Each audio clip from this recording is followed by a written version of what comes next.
Rhythm guitar. What do we need to learn to be a great rhythm guitar player? We should learn open strumming, but also have a good muting technique for that percussive sound. Learn chord shapes in other parts of the fretboard. Also learning to hammer on and pull off of those chord shapes. We can definitely learn something from these iconic rhythm guitar riffs. So grab your guitar and let's get into it. So if we look at Listen to the Music, I love this song. Nice clean guitar work here.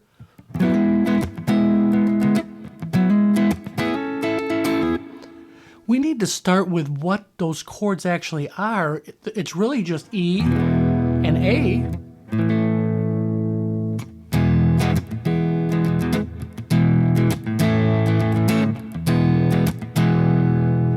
And the right hand is key here.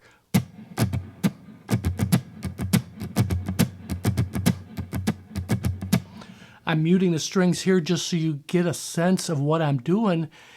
You really need to have that rhythm in your right hand, and you can go ahead and hammer on to this chord shape, this E right here, and using this triad shape right here, but hammering on. So you want to hold this bar shape, these 4 strings in the center here, and hammer on from 9 to 11 on the A string. And that just gives you some great movement to this E triad here. Then have that rhythm. Then all you're doing is hammering on and pulling off this A chord here. So you have this E shape right here. You're hammering on to the A shape. So the A triad I'm looking at 11, 9, 10 for this A note right here. But you're hammering onto it from the E shape and pulling off.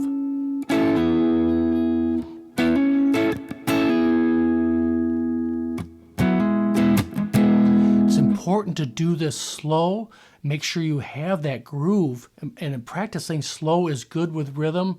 I know it isn't comfortable sometimes, but it is important to do it this way.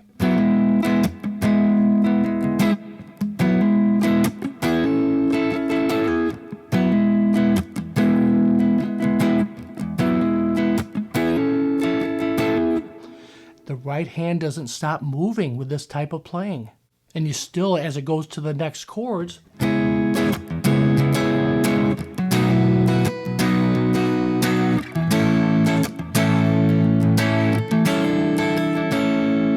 if this lesson's helpful, hit that thumbs up button. And consider subscribing if you like this content. And importantly, hit that notification bell, then you will get notified for some upcoming content. Thanks everyone for all your support. You're still using that right hand and it doesn't stop. So C sharp minor, minor 7th I like to use. That's just taking this 4th finger off. Full B bar chord with the suspended note in there. A, and then you suspend that. Back to E. Great rhythm exercise. If you can get this down, it's going to make a lot of other guitar playing easier for you. Let's move on to Another Brick in the Wall, Part 2. This tune has a lot of percussive sound in it.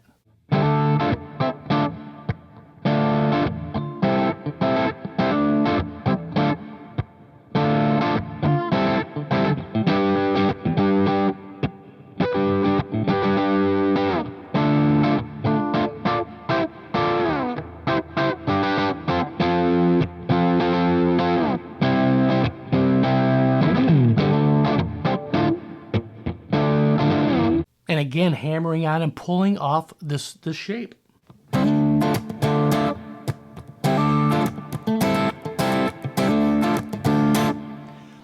And these riffs aren't exact. I mean, I'm kind of adding in like what the bass player would do because he's pulling off there.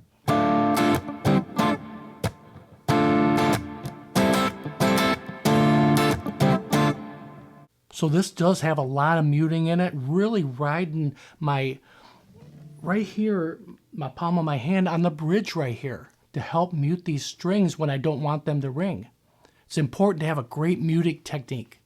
So using this, it's a D minor chord, full bar chord,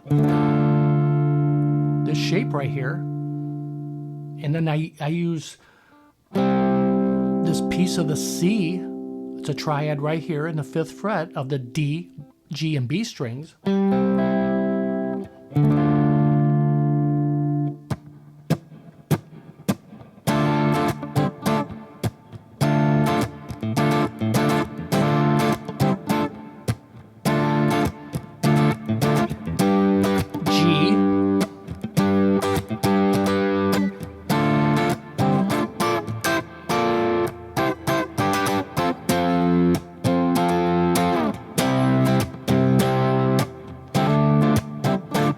And then it moves through some triad chord shapes.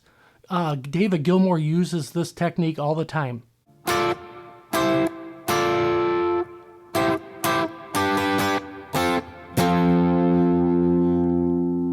So we're using a D minor triad. These 3 strings right here, on the barring in the 10th fret of the G, B, and E strings. A C triad. 9, 8, and 8. Back to the D minor.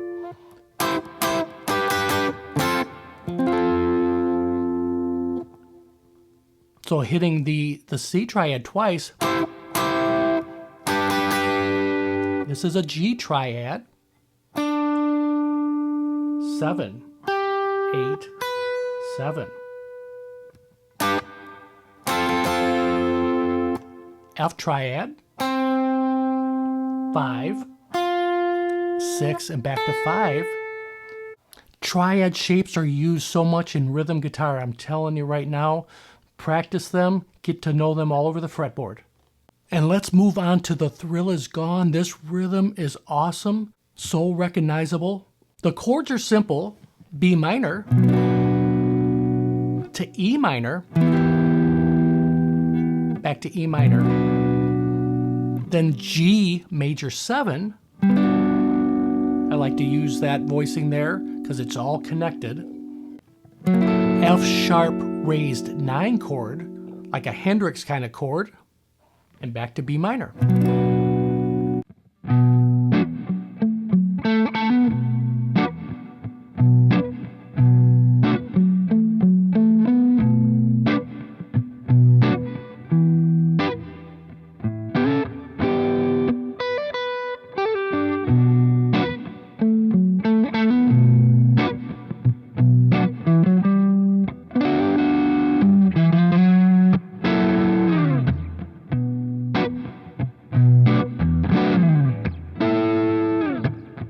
So the first part of this, and we can do this through all the chords to keep this simple.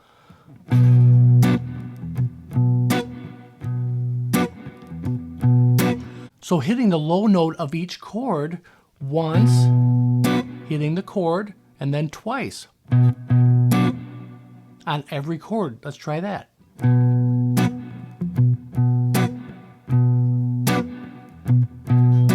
E minor.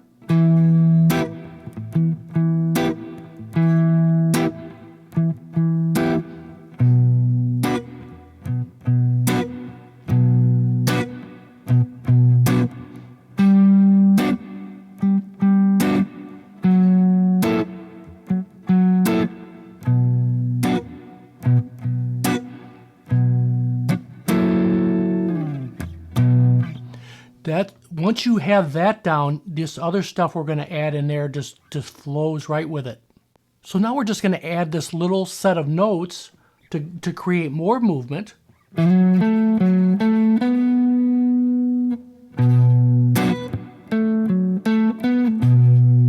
So 9 on the A string, 7 on the D string, back to 9, and then 7, 9 on the D string. Those are the notes, and just leave the chord intact and play those notes.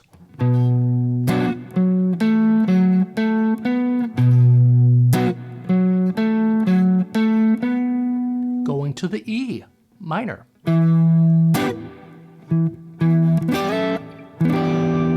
You can add your pinky here. Once you remove your pinky, it's actually a E minor 7, which is so common.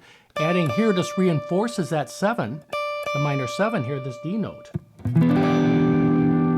And you can slide up and back down 2 frets. And you can do a little hammer-on pull-off with the chord right here.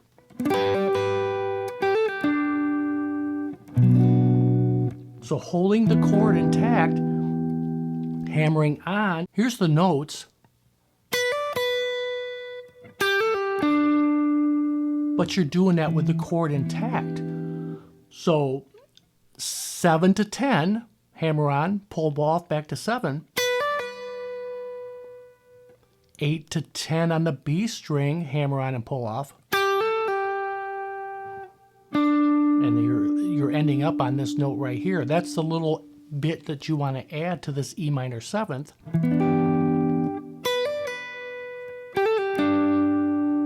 You can do it with the chord intact.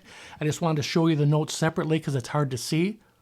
But that's a great way to add movement to this type of chord. And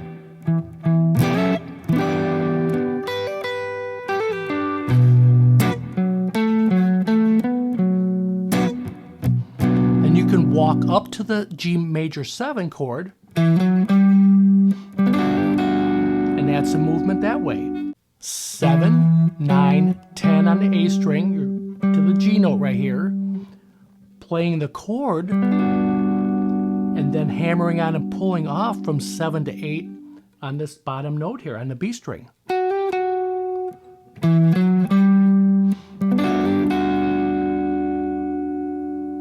And then walking up to the F sharp raised 9 chord. I love the way that sounds. That's some B.B. King blues there. And then back to the B minor chord.